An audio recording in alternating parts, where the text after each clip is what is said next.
अच्छा, मेरी आवाज आ रही है सर आप लोगों को? हेमंत सर बताते रहिएगा बीच बीच में, है ना सर? अगर आवाज में दिक्कत आए तो प्लीज, अगर आप आ कंटिन्यू रही है करते हैं सर, तो। आ रही है। अच्छा ठीक है। हमने कल वो वहां तक देख लिया था, जीडीपी जीएन, वो आई थिंक जीडीपी देख लिया था, और ऑपरेशन ट्विस्ट का क्या इम्पैक्ट होता है वो देख लिया था हमने, और एनडीपी देख लिया था, है ना? उस चीज को कंटिन्यू करने से पहले एक चीज करंट में चल रही है, वो हल्का सा एक चीज देख लेते हैं, है ना? हल्का सा चीज क्या मतलब, मैं आपका वो जानना चाहता हूँ, एक पर्सपेक्टिव उस पर आपका क्या कहता है ना? बेसिकली कि दो पॉइंट डिस्कस करेंगे, फिर उसके बाद हम अपने बैक टू द जो हम डिस्कस कर रहे हैं उसी पे आ जाएंगे। जस्ट लाइक अगर आप अभी देख रहे हो तो अभी जो करेंसी है इंडिया की वो डिक्लाइनिंग इन द सेंस कि $1 के कंपैरिजन में जस्ट लाइक जैसे 81 आ गया है ना? 81 अप्रोक्सीमेटली चल रहा है ये। तो क्या आप इससे ये एक तर्क निकालते हैं, या क्या आप ये इंटरप्रिटेशन निकालते हैं कि इंडिया की जो इकोनॉमी है वो वीक होती जा रही है?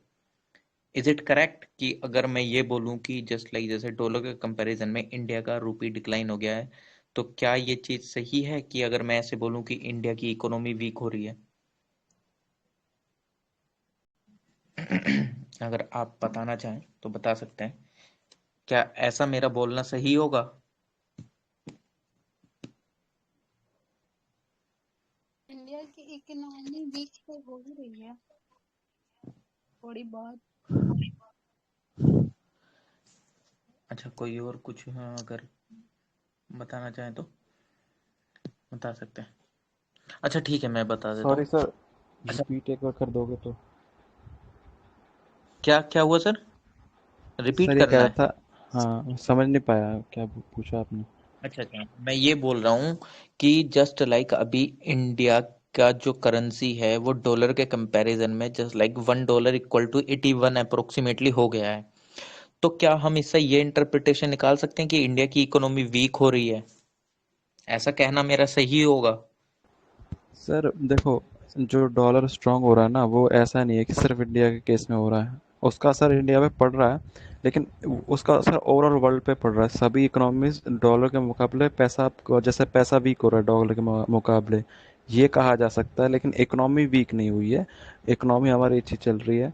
और जो जैसे और कंट्रीज़ हैं, जैसे यूरोप की हुई, जैसे इनफैक्ट जो पाउंड है, यूरो है, वो उनकी भी वैल्यू कम हो गई, डॉलर भी स्ट्रांग हो रहा है। तो वहाँ पे तो जैसे आगे चल के अगर डॉलर थोड़ा सा कम होगा या थोड़ा सा स्टेबल होगा, तब अपन वापस उस लेवल पे आ जाएंगे। एग्जैक्टली सर, आपकी बात बहुत सही थी और आपका आंसर भी काफी एग्जैक्टली सही है।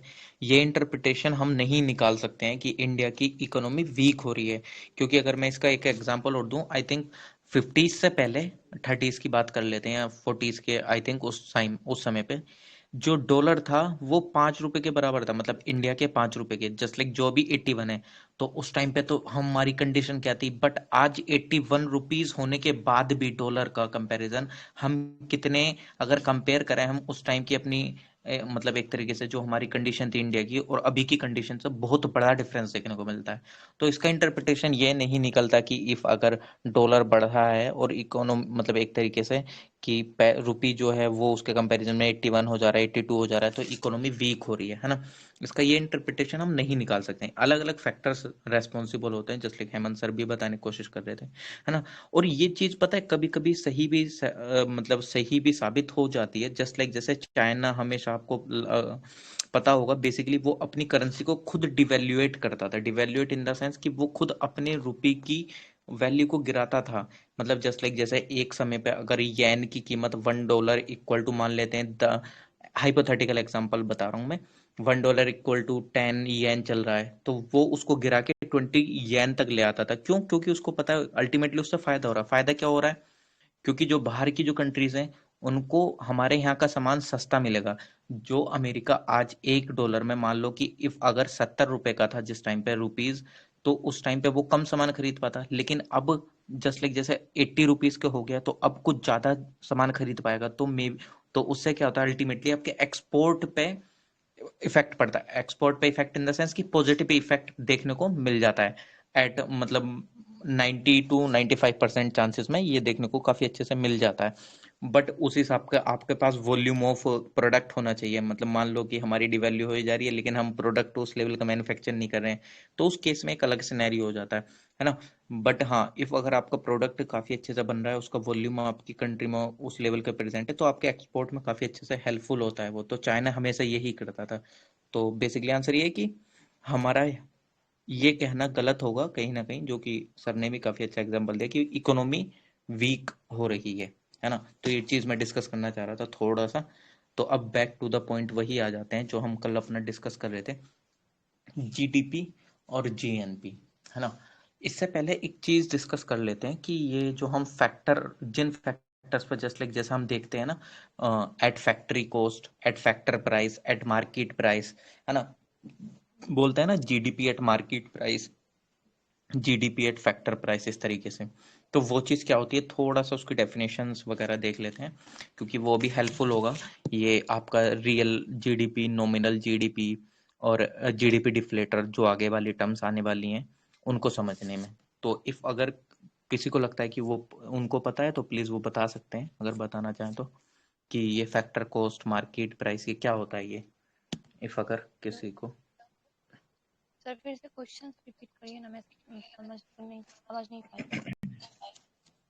मैं ये बोल रहा हूँ, जो हम बोलते हैं GDP at market price, GDP at factor price, GDP, इस तरीके से जो हम कैलकुलेट करते हैं, तो ये चीज क्या होती है बेसिकली। एक एक लाइन में डेफिनेशन अगर कोई बताना चाहे तो बता सकते हैं।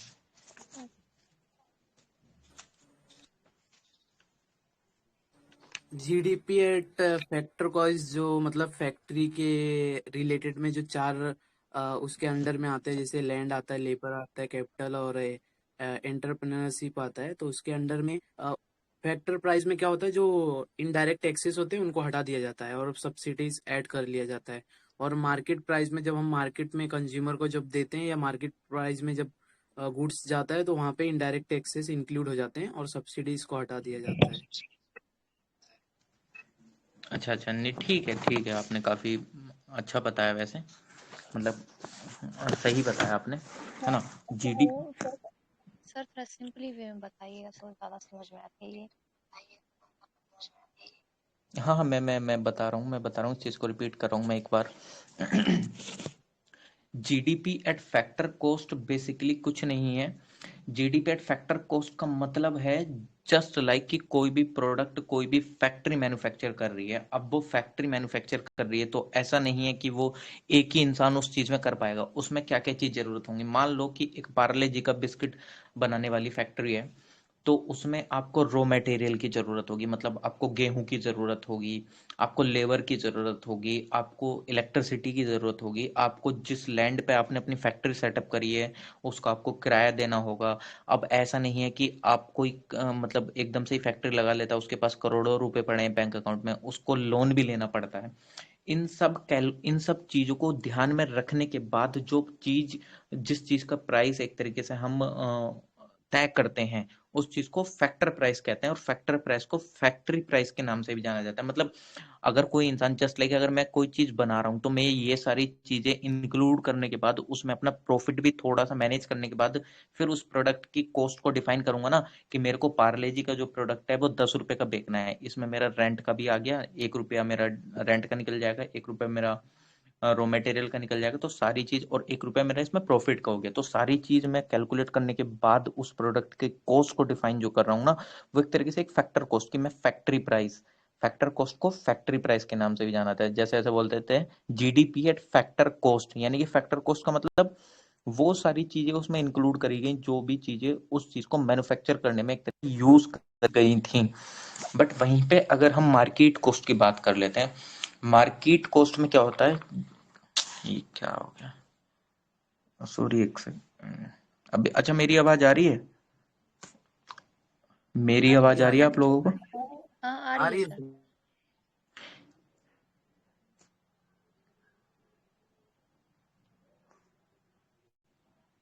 एक बार बताइएगा दोबारा, मेरी आवाज आ रही है। हाँ आ रही है सर। अच्छा अच्छा, ठीक है। हाँ, तो मैं वही चीज़ बोल रहा था, मार्केट कॉस्ट का मतलब ये होता है कि एक तरीके से आप उसमें मतलब अगर आप कोई प्रोडक्ट मार्केट में लेके आए हैं तो आपको उसमें इनडायरेक्ट टैक्सेस भी देने पड़ेंगे। इनडायरेक्ट टैक्सेस मतलब जस्ट लाइक जो हमारे टैक्सेस वगैरह लग जाते हैं जीएसटी में, जीएसटी चार्जेस वगैरह लग गए, या जो आपका ट्रांसपोर्टेशन कॉस्ट वगैरह ए टू जेड जो आपने ट्रांसपोर्ट करा है ना, बेसिकली वो सारी चीज़ों को कैलकुलेट करने के बाद मार्केट की फ्लक्चुएशन को देखते हुए जो प्रोडक्ट का प्राइस तय कर रखा है वो मार्केट प्राइस बोला जाएगा कि GDP at market price. Market की कंडीशन को देखते हुए जो एक प्राइस का निर्धारित करा जाना वो एक मार्केट प्राइस कहलाया जाता है। मार्केट प्राइस में आप खुद देख सकते हैं, मार्केट में आते ही प्रोडक्ट पे टैक्सेस लगने स्टार्ट हो जाते हैं, या मार्केट में जैसे प्रोडक्ट आया किसी इंसान ने लिया उसमें सब्सिडीज भी उस इंसान को मिलेंगी। तो ये सारी चीज़ों को देखते हुए जो हम जीडीपी को कैलकुलेट करते हैं तो वो सारी चीज़ें मतलब जस्ट लाइक जैसे जीडीपी एट फैक्टर प्राइस और जीडीपी एट मार्केट प्राइस कहलाती हैं। मतलब मार्केट को देखते हुए प्रोडक्ट के कॉस्ट को निर्धारित करना market price, GDP at market price. Factory की कॉस्ट को देखते हुए जो चीज़ों को डिसाइड करा जाना प्रोडक्ट की कॉस्ट को, वो जीडीपी एट फैक्टर प्राइस कहलाता है ना। ये चीज़ होगी मतलब काफ़ी अच्छे से जो कि कैलकुलेट मतलब कभी कभी ये चीज़ अगर प्रीलिम्स का क्वेश्चन बन जाता है तो काफ़ी अच्छे से हम उसको टैकल कर लेते हैं, है ना। इफ अगर बन जाता है फैक्टर प्राइस ये सब ये सारी चीज़ें, क्योंकि ये छोटी छोटी चीज़ें ही बड़े क्वेश्चन को टैकल करने की ज़रूरत बहुत ज़्यादा हेल्पफुल होती हैं। अगर आप इकोनॉमिक्स के अगर आप क्वेश्चन देखेंगे तो, है ना, अगर आप टैकल करेंगे तो छोटी चीज़ ही दिमाग घुमा देती है। जस्ट लाइक मैंने एक क्वेश्चन भी डाला था उसमें गिनी कोफिशिएंट ने 1 और 0 में ही घुमा दिया, है ना। कि ये 2007 का क्वेश्चन था जो मैंने डाला भी था कि 1 पे इक्वालिटी होती है, 0 पे इनइक्वालिटी होती है। तो देख रहे हैं एक छोटे से लेवल पे ही वो क्वेश्चन एक घूम जाता है। तो ये चीज़ें थोड़ी थोड़ी नहीं बहुत ज़्यादा इंपॉर्टेंट रोल प्ले करती हैं। जब तक इन चीज़ों में क्लैरिटी नहीं होती है ना तो हम एक बड़े क्वेश्चन को डील करने में बहुत ज़्यादा मतलब दिक्कत में आ जाते हैं, है ना। तो इन चीज़ों को थोड़ा सा ध्यान में रखिएगा, ये बहुत ज़्यादा हेल्पफुल होंगी आपके लिए आगे। अब इसमें बात कर लेते हैं, चलो ठीक है ये चीज़ तो हमने देख ली है। अब जीडीपी को कैलकुलेट कैसे करा जाता है, फिर उसके बाद हम नॉमिनल जीडीपी रियल जीडीपी देखेंगे और जीडीपी में क्या दिक्कतें हैं थोड़ा सा वो देखने की कोशिश करेंगे आगे। बट उससे पहले एक चीज़ वही कंफर्म कर दो, आवाज़ आ रही है कि नहीं आ रही है। हाँ जी सर, आ रही है, आवाज आ रही है। अच्छा ठीक है, हाँ हाँ ठीक है। चलिए फिर हम डिस्कस कर लेते हैं आगे। जस्ट लाइक देखो, जीडीपी को कैलकुलेट करने के लिए दो मेथड्स हम बेसिकली अपनाते हैं। एक एक्सपेंडिचर मेथड होता है ना, और एक आपका दूसरा होता है इनकम मेथड, जहाँ से आपकी इनकम एक तरीके से जनरेट हो रही है उस तरीके से। तो अब इन बेसिस पे कैसे कैलकुलेट करी जाती है, अगर आपको फॉर्मूला ध्यान रखना हो तो ये एक तरीके से फॉर्मूला भी ध्यान रख सकते हैं कि मतलब जो एक तरीके से जैसे इसमें शॉर्ट फॉर्म में लिख रखा है, इफ अगर आप देखना चाहें तो जैसे GDP equal to P F C E, इनका क्या मतलब होता है वो हम देखेंगे। ये वैसे मतलब इतनी भारी टर्म नहीं है जिस हिसाब से ये शॉर्ट फॉर्म लिखी हुई है, इसको हम देख लेते हैं क्या है। ये प्राइवेट फाइनल कंजम्पशन एक्सपेंडिचर जो पीएफसी की तरह लिखी हुई है, मतलब एक तरीके से जो भी हाउस होल्ड में गुड्स एंड सर्विसेज पे एक्सपेंडिचर हुआ है उस चीज को पीएफसीई बोलते हैं। मतलब एक तरीके से प्राइवेट फाइनल कंजम्पशन एक्सपेंडिचर, मतलब जो आपने अपनी चीजों को कंजम्प करने के लिए मतलब एक तरीके से बेसिक हाउस होल्ड की चीजों को खरीदने में जो आपने एक्सपेंडिचर करा है, जो पैसा खर्च करा है ना, एक उस चीज को इंक्लूड कर लेते हैं। क्यों उस चीज को इंक्लूड क्यों करते हैं, बाय दिस थिंग इंक्लूड, देखो क्यों इंक्लूड करा गया, क्योंकि जो रेसिडेंट्स हैं वो आपके इंडिया में रह रहे हैं, है ना। आपके इंडिया में रह रहे हैं तो वो इंडिया के अंदर ही तो सामान खरीद रहे हैं, जैसे कि हम जीडीपी की डेफिनेशन में ही पढ़ चुके हैं क्या, कि जीडीपी ही वो चीज है जो कि डोमेस्टिकली आपका प्रोड्यूस्ड हो सामान, है ना। डोमेस्टिकली इन द सेंस कि वही मतलब जो आपकी कंट्री में प्रोड्यूस हो रहा है, तो पैसा भी तो हम अपनी कंट्री में ही खर्च कर रहे हैं ना किसी सामान को खरीदने के लिए। अब जो बाहर से लोगों के द्वारा, मैं आपको इस चीज की भी डेफिनेशन बता रहा हूँ, जो ये पीएफसीई है प्राइवेट फाइनल कंजम्पशन एक्सपेंडिचर, ये सारी चीजें इन्हीं के अंदर में है कि हम इस चीज को इंक्लूड क्यों कर रहे हैं, है ना। मैं आपको वो रीजन बता रहा हूँ, है ना। एक चीज इंक्लूड करी जाती है जो बाहर से जो विदेशी लोग मतलब जो रेसी मतलब एक तरीके से मतलब एक तरीके से विदेशी इन द सेंस, उसको छोड़ो अभी हम वो जीएनपी में देख लेंगे वो उस चीज को जीएनपी वाली चीज में। लेकिन आप इसको ऐसे समझ लो, जो इंडिया के रेसिडेंट्स हैं वो इंडिया के बाहर रह रहे हैं, उनके द्वारा जो एक तरीके से यहाँ पे मतलब एक मतलब चलो यार मैं उस चीज़ को जीएनपी में क्लियर करना चाहूँगा, क्योंकि अभी जीएनपी वाली टर्म्स आएगी, उसमें मैं उस चीज़ को काफ़ी अच्छे, क्योंकि फिर यहाँ पे थोड़ा सा जिस टाइम मैं जीएनपी बताऊंगा तो आप उसमें थोड़ा सा होश पोश से हो जाएंगे। तो अभी इस चीज़ को यहाँ पे मतलब अभी यहाँ ना पढ़ के थोड़ा सा आगे पढ़ेंगे उस चीज़ को, क्योंकि फिर वो थोड़ा सा कॉम्प्लेक्सेशन आ जाएगा, फिर दिक्कत मतलब दिक्कत तो कुछ नहीं होगी, बस समझने में थोड़ा सा दिक्कत होगी। तो सिंपल आप ऐसे समझ लो, जो भी हाउस होल्ड वाली चीज़ों पे पैसा खर्च करा गया है गुड्स एंड सर्विसेज पे, मतलब उन चीज़ों को लेने के लिए, तो वो मतलब बेसिकली आप ऐसा समझ लो, आप कोई भी सामान ले रहे हो हाउस होल्ड से रिलेटेड, तो आप वो पैसा भारत में ही तो खर्च कर रहे हो ना, विद इन कंट्री खर्च कर रहे हो, ना कि आप वो सामान बाहर से जाके लेकर आ रहे हो आउट ऑफ द कंट्री, है ना। तो इस वजह से इसको वो करा जाता है गवर्नमेंट के द्वारा, जो एक तरीके से जस्ट लाइक वेजेस वगैरह या जो सैलरीज वगैरह, एक तरीके से ये सारी चीज़ों पे मतलब एक तरीके से जो पैसा खर्च करा जाना, एक तरीके से मतलब जो एक कंपेंसेशन दिया गया एम्प्लॉयज़ को, या गवर्नमेंट के द्वारा जो कुछ भी गुड्स एंड सर्विसेज एक तरीके से परचेज करी गई या कंजम्पशन करा गया फिक्स्ड कैपिटल को फॉर्मेशन करने में, मतलब एक तरीके से कैपिटल फॉर्म करने में, वो सारी चीज़ों को इंक्लूड करना, मतलब एक तरीके से गवर्नमेंट के द्वारा खर्चा किया जाना, उसको इंक्लूड कर लेते हैं। एक्सपेंडिचर का मतलब वही ना, जो गवर्नमेंट के द्वारा खर्चा करा गया, सिंपल लेमन टर्म्स में डेफिनेशन, है ना।